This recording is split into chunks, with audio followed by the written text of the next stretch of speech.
Maria and James stood outside the antique shop, chatting like old friends. The violin they had debated earlier was now just a memory, but the lessons it carried stayed with them. Their conversation was light-hearted until a sudden commotion drew their attention. Nearby, two younger adults, Rachel and Marcus, were in a heated argument over a sculpture of a phoenix in the town square. "You think this thing represents hope?" Rachel exclaimed. "It's just propaganda. They put it here after the company bought out half the town, promising us rebirth while cutting jobs." Marcus crossed his arms defensively. "You're missing the point.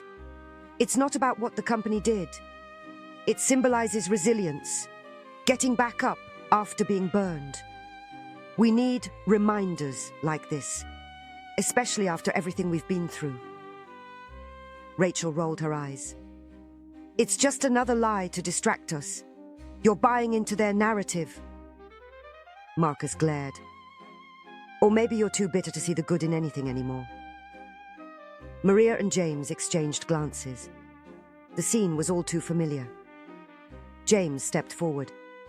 Hey, you both have strong points. But have you tried actually hearing each other out? Because, trust me, I've been there." Rachel and Marcus turned, surprised by the interruption.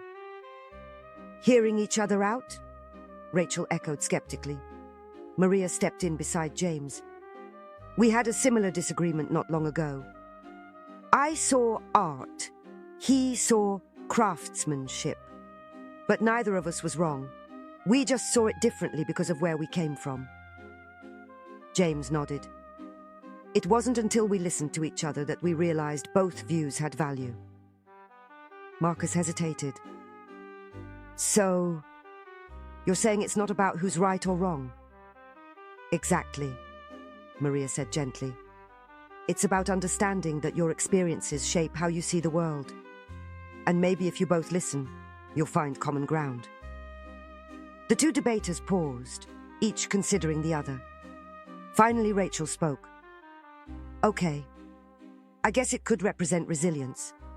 It's just hard to trust after everything that's happened." Marcus softened. "I get that. I've felt let down too. But sometimes we need symbols to remind us we can keep going." Rachel crossed her arms loosely, a small smile tugging at her lips. "All right. Maybe I was being too harsh. I can see your point." Marcus grinned. "And maybe I was too defensive. It's not perfect, but it means something to me." Maria and James exchanged a knowing glance. Slowly, the tension melted away as the four of them continued talking about the phoenix, the sculpture, and life in general. By the time the conversation ended, Rachel and Marcus laughed at how entrenched their original positions had been. "Guess we had our blinders on," Marcus admitted. "Yeah," Rachel agreed. "But it's good to know listening can actually help." As the sun dipped lower in the sky, the four walked together down the street, their perspectives broader and their connection deeper. In the town square, the phoenix sculpture glowed softly in the evening light, neither fully right nor fully wrong, but rich with meaning for those who were willing to see it.